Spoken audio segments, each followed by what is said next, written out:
Good afternoon, everybody. Joe here at Simple Life Show. It's September 21st, 2019. I know I'm kind of beating a dead horse here because we all know that Beto O'Rourke is the scapegoat of the Democratic Party right now, as it were, with gun control.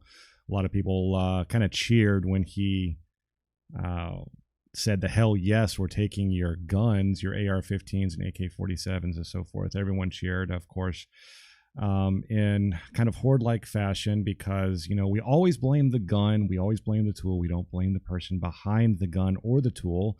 That is a common thing that's happening right now with everything. We don't ever blame the person. It's always something else to blame. Now, of course, Beto O'Rourke doesn't have a lot of fans out there. I think that they are fans, but they don't want to say it out loud. Joe Manchin is a Democrat. He had a strong message for Beto, posted on the 18th of September. Now, of course, he's coming under a lot of flack for what he said. He said this in a tweet. Now, he is a kind of a right-leaning Democrat, but he's still a Democrat, and he really did not like what he was actually saying as far as coming for your guns. This was on Twitter here. Lindsey Wise, Democratic Senator Joe Manchin of West Virginia, on Beto pledged to confiscate AR-15s. Beto's one human being. He gave his own opinion. Okay, I think it was very harmful to make it look like all the Democrats. I can tell you one thing, Beto O'Rourke's not taking my guns away from me. You tell Beto that, okay? Now, of course, this was from Manchin. She's just quoting Manchin as saying this, but he's coming under a lot of flack, and it's not surprising, though, that he's being attacked for attacking Beto because he's just, you know, I guess had a lucid moment where he did not want, you know, he thought the idea of actually coming after your guns was something bad, but this is just something that's actually happening on a much larger scale. It's a type of mentality that's happening, and we see that happening a lot right now. Everyone up here favors an assault weapon ban. Hell yes, we're going to take your AR-15, your AK-47. We have to get assault weapons off the street. Everyone up here favors magazine limitations. And we have to get buybacks and get them out of their basements. Yeah, so I mean, you can see that even in a Democrat debate, they're on the same level. They are on the same page. However, Beto kind of went in an opposite direction, and he kind of just threw everything under the bus. And of course, the media isn't all too upset with him because he's just saying what everyone's really thinking.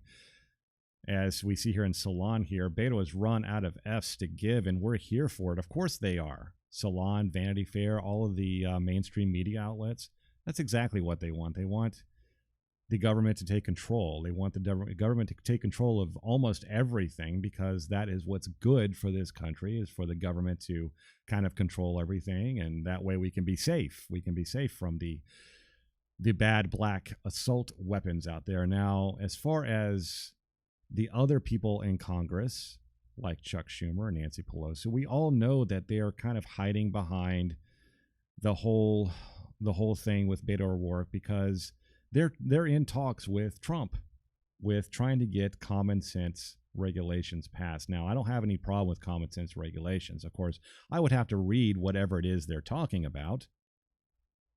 But there is a lot of stuff going on right now that they are trying to pass that is in direct violation of the Second Amendment. Jim Jordan actually talks about this at length. Chairman, if the House Judiciary passes this bill today, we will have changed a fundamental and sacred principle in this country. In America, you are innocent until proven guilty until today. If we pass this bill today, we are going to invert the standard and say you are guilty until proven innocent. And you will be guilty without doing anything wrong. Under this bill, you are guilty without doing anything wrong simply because someone thinks you might do something wrong. And who is the someone under this bill who can petition a court to take away your Second Amendment liberties? Who is the someone defined under this bill? Page 13, Amendment of Nature Substitute. The chairman just introduced it.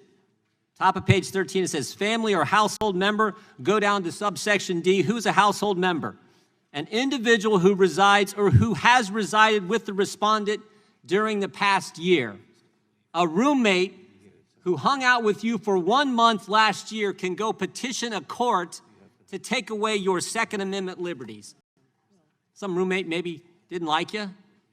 Some thought you were a slob. Whatever, can go petition the court to take away your fundamental right without you doing anything wrong. And oh, guess what? Guess what? When they go in the court to take away your fundamental liberty, even though you haven't done anything, committed no crime, guess what? You don't even get to be there. You don't even get to defend yourself. That's exactly what this bill does. And Mr. Raskin has talked about the Constitution, the Bill of Rights. I heard him on TV talk about it. I heard him twice now in this committee hearing today talk about it. And that's how we're going to take away someone's Second Amendment liberties. And this is the House Judiciary Committee, for goodness sake.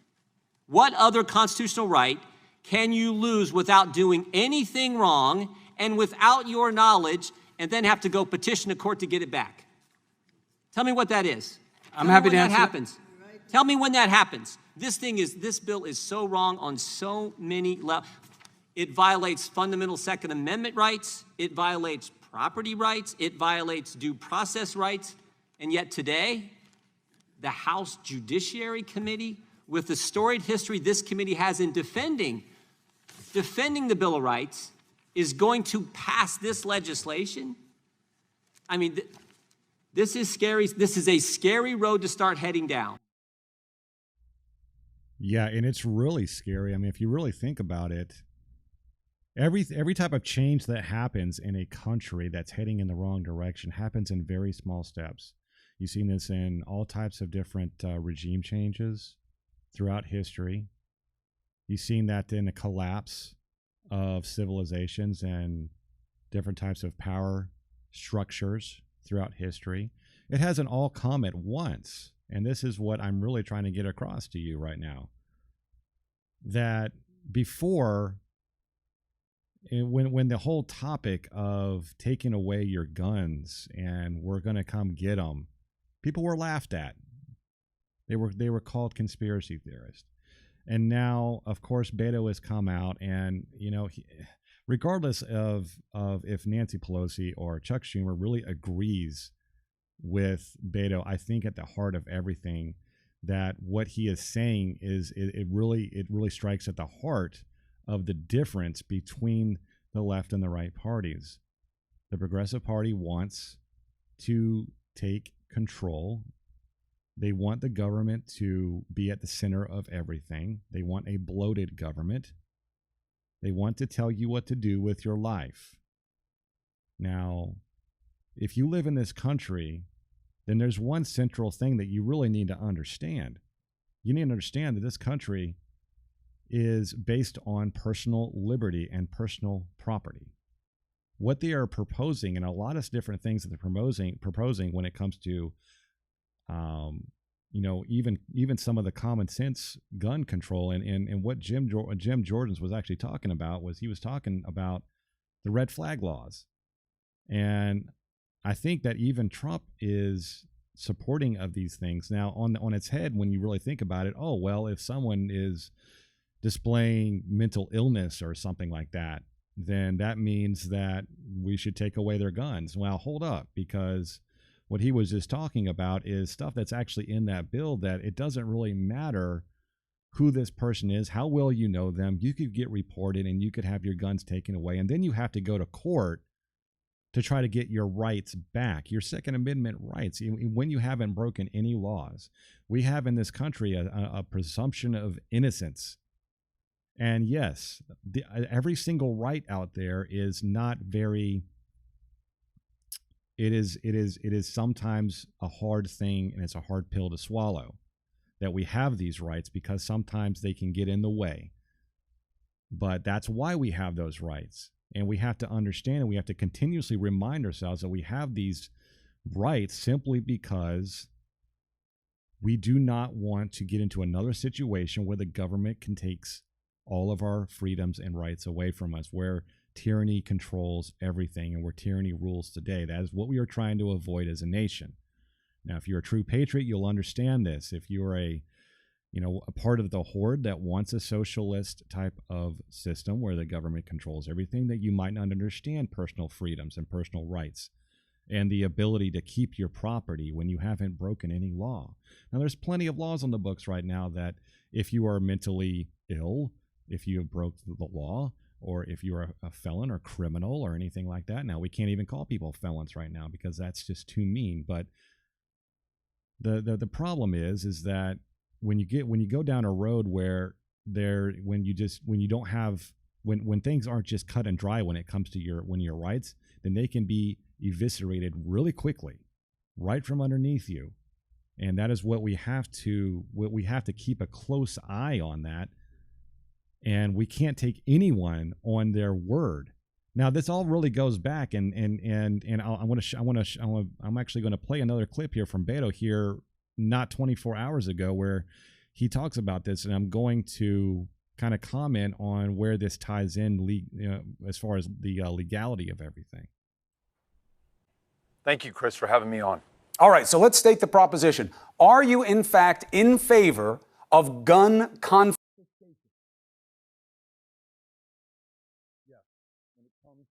AR-15 and AK-47, weapons designed for use on a military battlefield. The high-impact, high-velocity rounds that is fired from those weapons, when it hits your body, it spends all of its kinetic energy, destroying everything that's inside. And I've met those who survived fire from an AK-47. I've met those who've lost a family member. That belongs on the battlefield. It does not belong in this country. So when it comes to those weapons, Chris, the answer is yes. But when it comes to firearms used for hunting or self-defense, the answer is no. And I don't want you or anyone else to get into the fear-mongering that some have fallen prey to, saying that the government's going to come and take all of your guns. What we are talking about exclusively is weapons of war that have no place in our homes, no place on our streets, and should remain on the battlefield. So if you're really listening to what Beto is saying, is that he's really trying to cover his tracks here by calling the AR-15, AK-47, and these platforms as weapons of war, which they never were. The AR-15 was never a weapon of war, just simply because it lacks not only the velocity of an M16 or M4, which is commonly used now, but the muzzle velocity, the power behind the bullets itself. So of course, they use .223 or 5.56, whereas most of the military grade weapons use a higher grade caliber, 7.62, which is much more destructive. But I mean, if we get into the legality of this, if you listen to what Beto was saying, is like, well, we're not coming for your regular guns that you use for self-defense. Now, who is he saying that people are not using AR-15s or AK-47s for self-defense? That is exactly what they are designed for. That is what the Second Amendment is all about. It's not only about self-defense, but it's also preservation of the Union and the preservation of the Republic from a tyrannical government taking over. Now, there's those out there that want to interpret the Second Amendment in all kinds of different ways. That's fine. You can do that. But the fact of the matter is that this entire thing can go all the way back to the court decision, which was the District of Columbia versus Heller, which was all about the Second Amendment and what type of guns people could actually own and what they could be used for in interpretation of the Second Amendment. And what's really important here is all the way down here, which was part of the decision. And I'll read that. Like most rights, the Second Amendment right is not unlimited, obviously. It is not a right to keep and carry any weapon whatsoever in any manner whatsoever and for whatever purpose. For example, concealed weapons prohibitions. Of course, we do know that. You have to have a concealed weapons license to actually carry a weapon concealed.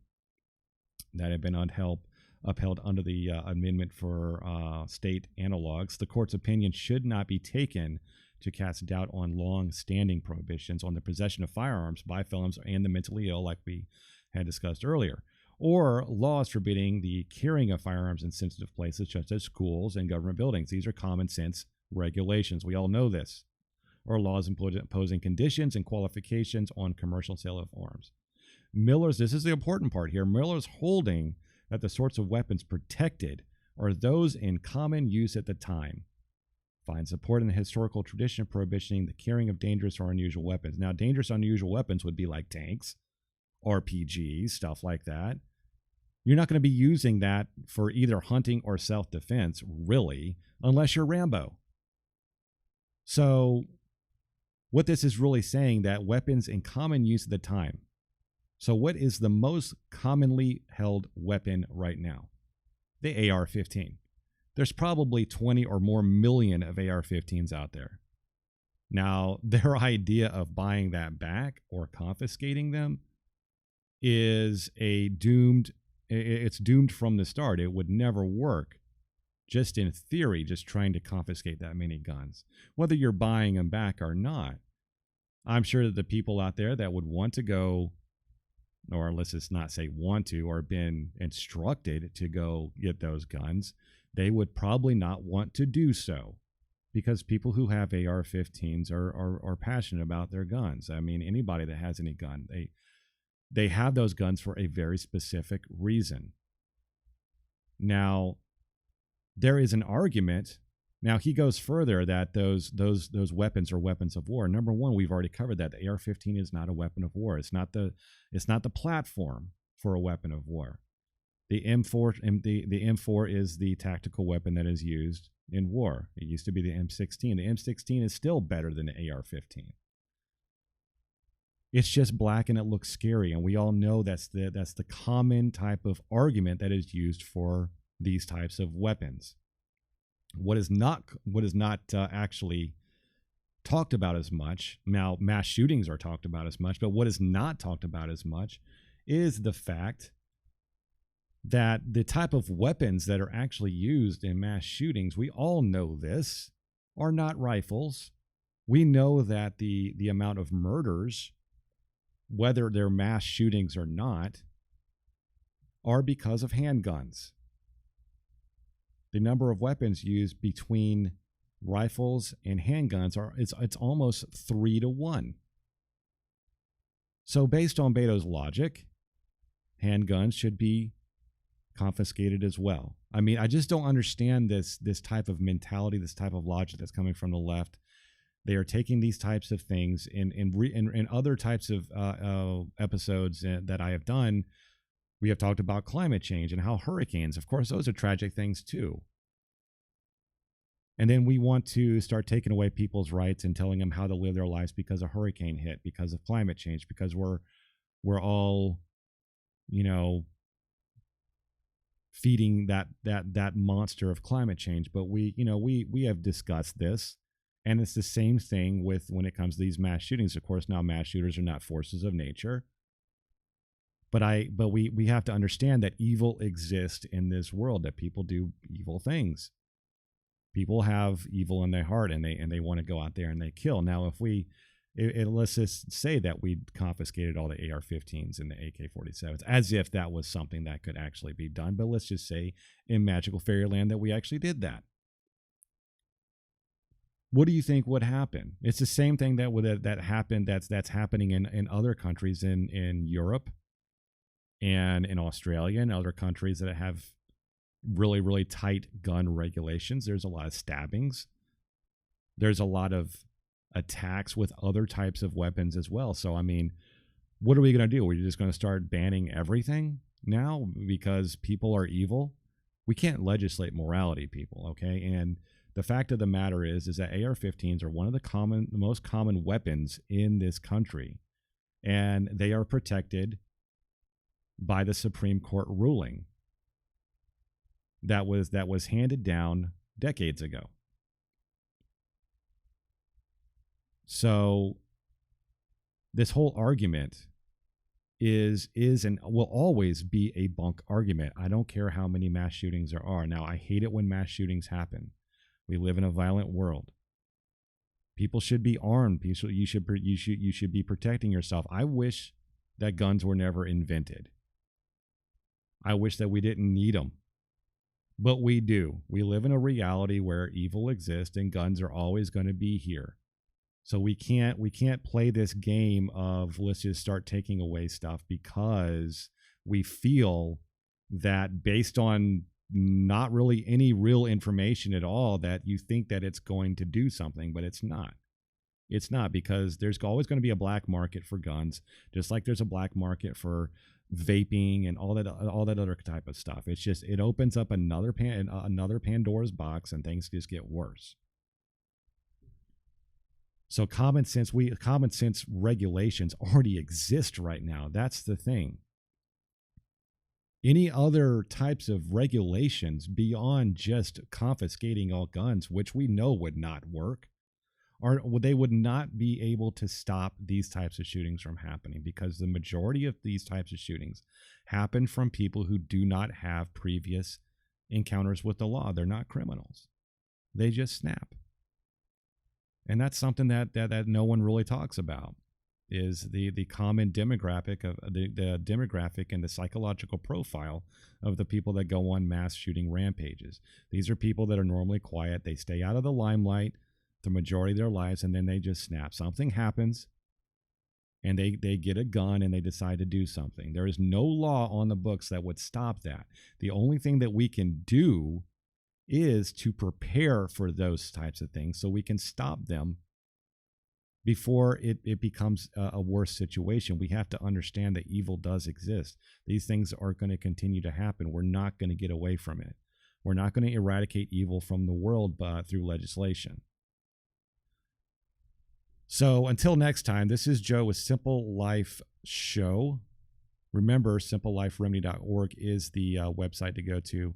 Until next time, it's been a good time, and I'll see you next time. Bye.